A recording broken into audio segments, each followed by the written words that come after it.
বাচ্চারা, তোমরা ভয় পেও না। তোমাদের বাবা তোমাদের নানিকে আনতে তাদের বাসায় গিয়েছে। তোমার নানি আসলে আমার অনেক যত্ন করবে, তোমাদেরও খুব যত্ন করবে। তখন আমাদের আর কোনো কষ্ট হবে না। তোমরা ভয় পেও না। তোমাদের বাবা তোমাদের নানিকে নিয়ে চলে আসবে। ততক্ষণ আমরা অপেক্ষা করি বাসায়। আরে, এ কি? আপনি এত তাড়াতাড়ি কিভাবে ফিরে এলেন? আর মা কোথায়? মাকে দেখতে পাচ্ছি না কেন? আপনি কি মাকে আনতে তাদের গ্রামে যাননি? দাঁড়াও, একটু দম ফেলো। একসাথে এতগুলো প্রশ্ন করলে কিভাবে উত্তর দেব? একে একে সব বলছি। হ্যাঁ, বলুন। আমি তাদের গ্রামের উদ্দেশ্যে রওনা দিচ্ছিলাম। পাশের জঙ্গলে যাওয়ার উদ্দেশ্যে আমি যখন উড়ে যাই, তখন কালিয়া কাক আমাকে পিছন থেকে ডাকে। ভাই, আপনি কোথায় যাচ্ছেন? বাসায় এতগুলো ছোট ছোট ডিম আর ভাবিকে এই অবস্থায় রেখে? আমি পাশের জঙ্গলে যাচ্ছি। তোমাদের ভাবির মা, তিনি তো পাশের জঙ্গলে থাকেন, তাকে আনতে যাচ্ছি। বাচ্চারা হলে ওদের তো দেখভাল করতে হবে, তাই আর কি। ও, এই ব্যাপার। আপনাকে কোথাও যেতে হবে না। আমি আমার বন্ধুদের সাথে দেখা করতে পাশের জঙ্গলেই যাচ্ছি। সেখানে আমি আপনার শাশুড়িকে খবর দিয়ে দেব যে আপনি তাকে আসার জন্য বলেছেন। আপনাকে আর কষ্ট করে সেখানে যেতে হবে না। আমি আগে গিয়ে তার কাছে খবর পৌঁছে দেব। আপনি নিশ্চিন্তে বাসায় চলে যান। তাহলে তো খুবই ভালো হয়। আমাকে আর কষ্ট করে পাশের জঙ্গলে যেতে হবে না। বাসায় বাচ্চাদের যত্ন নিতে পারবো। হ্যাঁ ভাই, আপনি নিশ্চিন্তে থাকুন। অনেক ধন্যবাদ। মা তো আজও এলেন না। পাশের জঙ্গল থেকে আসতে তো এত সময় লাগার কথা নয়। সে কি সঠিকভাবে খবর পেয়েছে? ডিম থেকে বাচ্চাগুলো বের হলে আমি একা একা কিভাবে ওদের যত্ন নেব? হলুদ পাখি তার মায়ের আশায় পথ চেয়ে বসেছিল। বন্ধুরা, কালিয়া, ও কালিয়া, কি হয়েছে ভাই? এত ডাকাডাকি করছেন এত সকালবেলা? তুমি কি পাশের জঙ্গলে মাকে খবর দিয়েছিলে? হ্যাঁ, আমি তো সবার আগে গিয়ে তাকে খবরটা জানালাম যে আপনাদের এখানে আসতে হবে। তাকে তো আমি খবর পাঠিয়েছি, কিন্তু তিনি তো এখনো আসেননি। অনেক টেনশন হচ্ছে ভাই। সে কি কথা? মা এখনো আসেননি? চিন্তার বিষয়। কালিয়া চিন্তা করে বলল, ও হ্যাঁ, মনে পড়েছে। আমি যখন পাশের জঙ্গল থেকে ফিরছিলাম, তখন সেখানে ঝড় বৃষ্টির আভাস শুনতে পাচ্ছিলাম।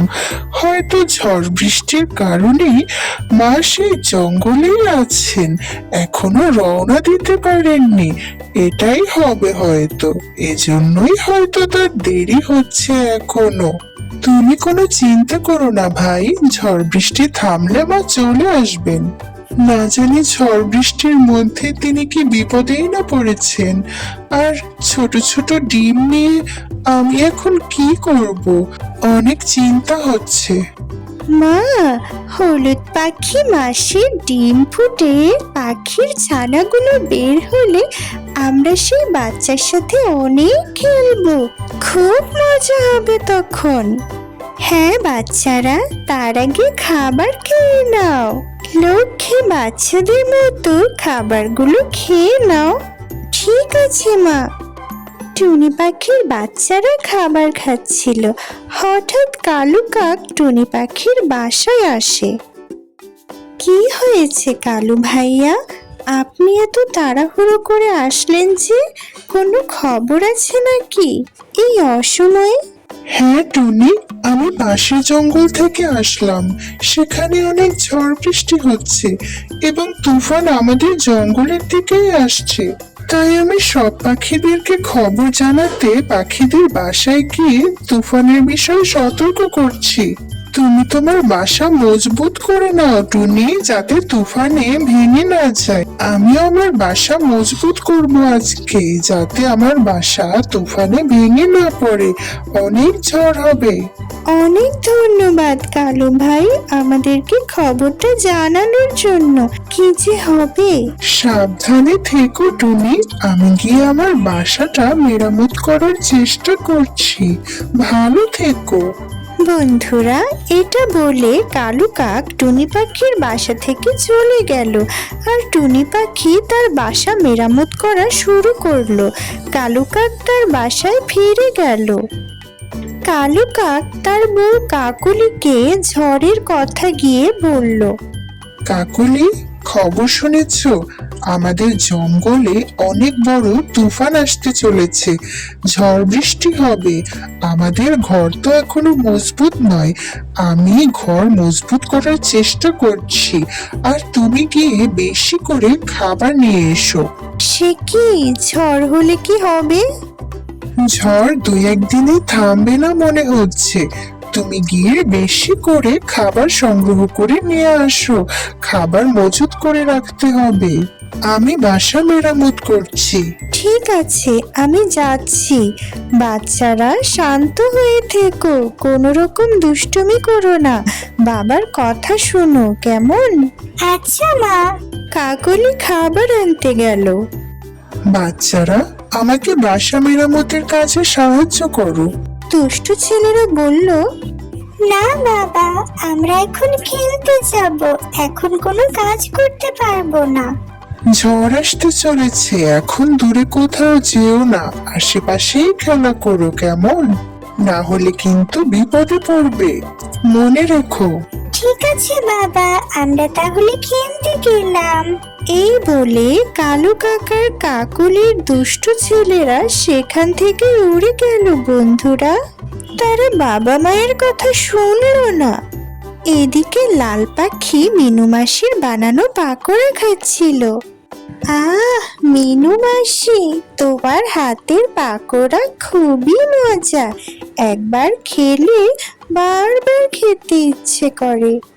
থাক, এত প্রশংসা করতে হবে না, তাড়াতাড়ি খেয়ে নাও। ঘর মেরামত করতে হবে, ঝড় আসবে যে।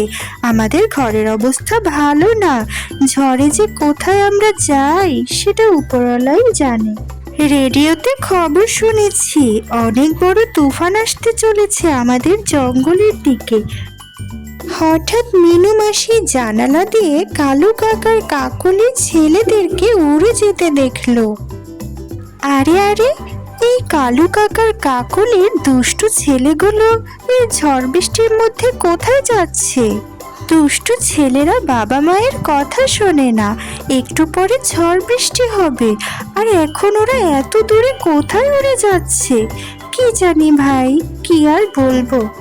কাকলি খাবার নিয়ে যাবার পথে মিনু মাসির বাসায় ঢুকলো। মিনু মাসি, তুমি কি ঝড় আসবে এ কথাটা শুনেছো? তোমার ঘর মেরামত করেছো?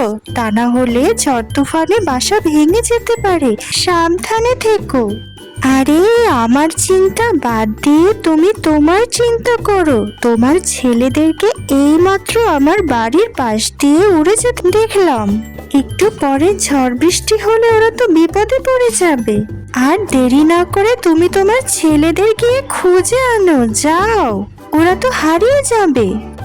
কাকলি দ্রুত খাবারগুলো নিয়ে তার বাড়ির উদ্দেশ্যে রওনা দিল। উপরওয়ালাই এখন ভরসা, কি যে হয়। কাকলি খাবার নিয়ে সোজা তাদের বাড়িতে চলে গেল। কালু কাক তখন ঘর মেরামতের কাজে ব্যস্ত ছিল। কাকলি, তুমি এসে গেছো, ভালো হয়েছে। বাসা মেরামতের কাজ এখন শেষের পথে। আমরা দুজনে মিলে বাকিটা করে ফেলবো। আশা করি ঝড় আসলে কোনো সমস্যা হবে না। হায় রে আমার পোড়া কপাল, কি যে হবে এখন। কি হয়েছে কাকলি, খুলে বলো। ছেলেগুলো খেলতে খেলতে অনেক দূরে চলে গেছে। চলো ওদেরকে গিয়ে খুঁজে নিয়ে আসি, না হলে যে বিপদে পড়বে। কালু কাকার কাকলি দুজনেই খুব ব্যস্ত হয়ে বাচ্চাদেরকে খোঁজার উদ্দেশ্যে রওনা দিল। হলুদ পাখির মাও ঝড় বৃষ্টির মধ্যে উড়ে এলো। এ কি বৃষ্টি, কিছুই তো চোখে দেখতে পাচ্ছি নে, এবার কি হবে? আমি তো বাতাসে একটু স্থির হয়ে দাঁড়াতে পারছি না। হলুদ পাখির মা দিশেহারা হয়ে মিনু মাসির বাসার সামনে গিয়ে বসলো। বন্ধুরা, আরে এই যে আমাদের হলুদ পাখির মা, তিনি ঝড় বৃষ্টিতে বাইরে কি করছেন? মিনু মাসি তাকে দেখতে পেয়ে তাড়াতাড়ি দরজা খুলল। মা, তাড়াতাড়ি আপনি ভেতরে আসুন, ভিজে যাচ্ছেন তো। তিনি বাসার ভেতরে গেলেন। এই ঝড় বৃষ্টির মধ্যে আপনি বাইরে কি করছিলেন বলুন তো? আমি পাশের জঙ্গলে আমার বাড়ি থেকে আমার মেয়ের বাসায় এসেছি, কিন্তু রাস্তায় এমন ঝড় বৃষ্টি শুরু হলো, আমি চোখে কিছুই দেখতে পাচ্ছিলাম না, তাই তোমার বাসার সামনে দাঁড়িয়েছিলাম। বুঝলে মিনু?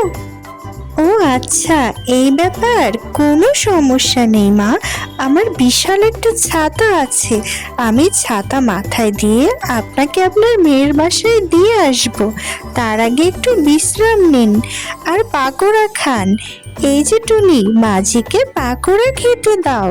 তাড়াতাড়ি 1 প্লেট পাকোড়া মাঝিকে খেতে দাও, আর আমার বড় ছাতাটা বের করো, মাঝিকে ছাতায় করে তার মেয়ের বাসায় দিয়ে আসবো আমরা। তুমি খুব ভালো মিনু, এভাবে বলে লজ্জা দিবেন না, চলুন আপনাকে দিয়ে আসি। বন্ধুরা, মিনু মাসি তখন বড় একটা ছাতা মাথায় দিয়ে হলুদ পাখির মাকে তাদের বাসায় নিয়ে যাওয়ার জন্য উড়াল দিল। এইদিকে টুনি পাখির বাসাটা ঝড় বৃষ্টিতে উড়ে চলে গেল। বন্ধুরা, টুনি পাখি তার বাচ্চাদের নিয়ে কোনো রকমে বাসা থেকে বের হয়েছিল, আর সে পাশেই হলুদ পাখির বাসায় তার বাচ্চাদের নিয়ে আশ্রয় নিল। সেখানে কালু কাকের বাচ্চারাও গিয়ে আশ্রয় নিল। এরা তো কালু ভাইয়ের বাচ্চা। হ্যাঁ, ওরা বৃষ্টিতে পথ হারিয়ে আমাদের বাসায় ঢুকে পড়েছে। এখন ওদের বাবা মায়ের জন্য মন খারাপ করে বসে আছে। ওদের বাবা মা নিশ্চয়ই ওদের কথা চিন্তা করছে। হ্যাঁ, ওদের বাবা মাকে খবর দিতে হবে। এদিকে হলুদ পাখির বৃদ্ধ মায়ের জন্য খুব চিন্তা হচ্ছিল। সে অনেক চিন্তা করছিল তার মায়ের জন্য। হলুদ পাখিদের বাসার সামনে দিয়ে কালু কাকার কাকলিকে টুনি পাখি উড়ে যেতে দেখে তাদেরকে বাসার ভিতরে ডাকলো। তাদের ছেলেদের সন্ধান পেয়ে তারা কিছুটা স্বস্তি ফিরে পেল। কিন্তু হলুদ পাখি তার মায়ের কথা চিন্তা করে মন খারাপ করতে লাগলো। বন্ধুরা, তার একটু পরেই মিনু মাসি ছাতা মাথায় করে হলুদ পাখির মাকে হলুদ পাখিদের বাসায় নিয়ে আসলো। হলুদ পাখি তার মাকে পেয়ে ভীষণ খুশি হলো। এভাবেই সব পাখিরা বিপদ থেকে রক্ষা পেল। বন্ধুরা, লাইক করো, সাবস্ক্রাইব করো। টুনি পাখির মজার মজার ভিডিও দেখতে আমাদের পাশেই থেকো। আল্লাহ হাফিজ, টাটা, বাই বাই। তোমরা সবাই ভালো থেকো।